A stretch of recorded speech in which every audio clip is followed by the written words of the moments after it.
Yo mga idol, kamusta? Sports Talk PH nga pala. Ang pahayag ni Broner, pag-usapan natin yan mga idol. Ngunit bago ang lahat ay huwag kakalimutang mag-subscribe at i-click ang notification bell button for more sports talk.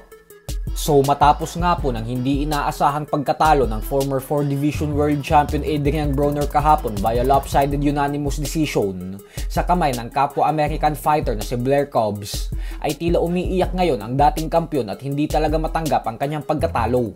Paliwanag po kasi ni Broner pagkatapos ng laban na hindi naman daw siya natalo ni Cobbs at bagkus dinaya umano siya ng mga hurado. Siya daw talaga dapat ang totoong panalo, subalit ninakaw na naman daw ito sa kanya.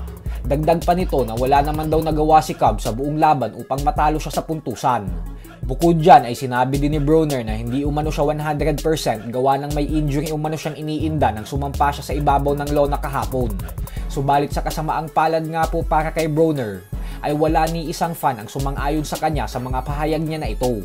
Gawa ng kumbinsido ang lahat ng nakapanood ng laban na tinalo talaga siya ni Blair Cobbs ng patas dahil maliwanag talaga na wala siyang naging sagot sa mga kombinasyon na pinapatama sa kanya ng kanyang katunggali.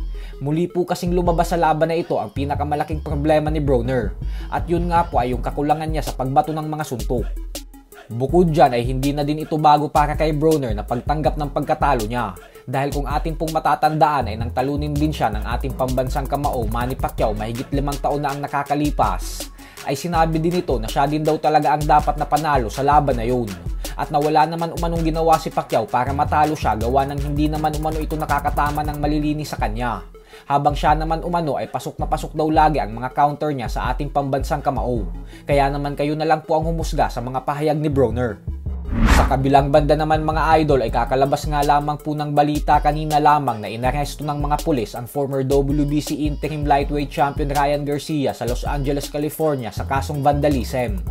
Ayon sa mga pulis ay may mga damage daw kasing ginawa si Garcia sa kwarto nito sa hotel at maging sa hallway ng hotel. Sa kasalukuyan ay yan pa lang po ang nilalabas na impormasyon ngayon patungkol sa pag-aresto kay Garcia.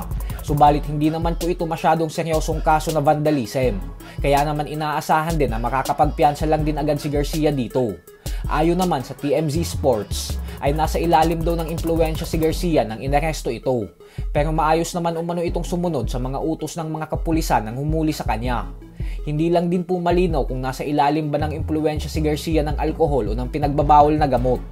Madaming tagahanga naman ni Ryan Garcia ang nag-aalala para sa kanilang idolo dahil matapos umano nitong talunin si Devin Haney ay mukhang napapariwara umano ang landas nito gawa ng hindi nito masyadong nahahawakan ng tama ang kanyang kasikatan na tinatamasa ngayon.